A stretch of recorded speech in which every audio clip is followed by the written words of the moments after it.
Jail में जज साहब अबुल हसन जुल्करनैन साहब की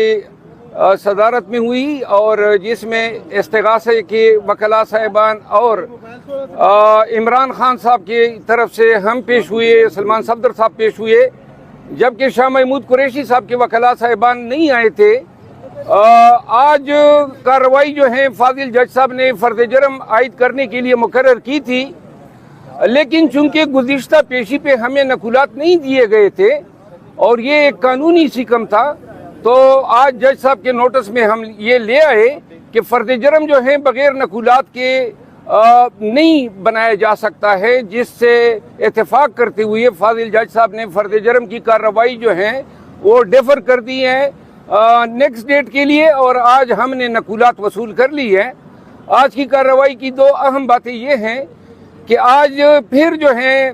चेयरमैन पीटीआई इमरान खान साहब को और शाह महमूद कुरैशी साहब को उसी पिंजरा-नुमा कमरे में खड़ा किया गया था, जिस पर मैंने इतराज़ उठाया कि ये इंसानी डिग्निटी के मुनाफी है। जिस पर जज साहब ने कहा कि चूंकि उनके नोटिस में चंद ऐसी सेंसिटिव इंफॉर्मेशन लाई गई हैं, तो लिहाजा कमरे अदालत में उनकी मौजूदगी उनकी सिक्योरिटी के लिए ख़तरनाक होगी। बहरहाल जज साहब का ये कहना जो है मेरा ख्याल है हमें अपील नहीं करता है, क्योंकि जेल में और उस कमरे अदालत तक पहुंचने के लिए 3-4 गेटों से होके गुजरना पड़ता है, पूरे बदन की तलाशी ली जाती है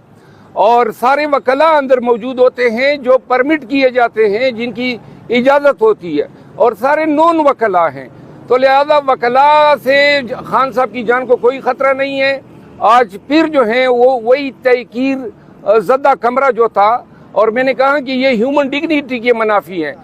लेकिन जज साहब ने ये यकीन दहानी करा दी कि अगली हमारी समाअत जो है वो बड़े कमरे में होगी। आज खान साहब से बातचीत हुई और दो बातें उन्होंने बड़ी ताकीद से मुझे कही। एक तो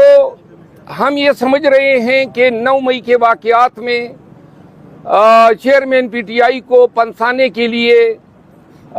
इर्रेलेवेंट लोग और ये जो प्रेस कॉन्फ्रेंसेस हो रही हैं, इन लोगों के 164 के बयानात लिए गए हैं, जिनकी तादाद लगभग 22 बताई जाती हैं, और हमें अंदेशा है कि शायद हुकाम जो हैं वो चेयरमैन पीटीआई इमरान खान को मिलिट्री कोर्ट जो है भिजवाएं। तो लिहाजा पाकिस्तानी अवाम को खान की तरफ से मैं आगाह करता हूं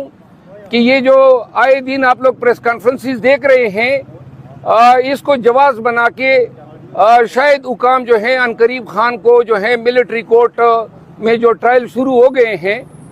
इस हवाले से आज एक तफसीली प्रेस कॉन्फ्रेंस पाकिस्तान तहरीक इंसाफ की तरफ से मैं करूँगा,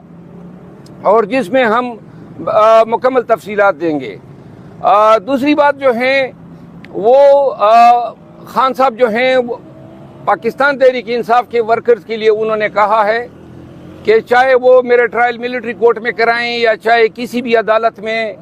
लेकिन वर्कर्स ने कोई हौसला और तहम्मुल का जो दामन है हाथ से जाने नहीं देना है। और उन्होंने इस चीज़ पे जोर दिया कि खैबर पख्तूनख्वा में जो है पाकिस्तान तहरीक इंसाफ जो है अपने कन्वेंशन शुरू कर ले। यहाँ तक मैंने आपको आगाह किया।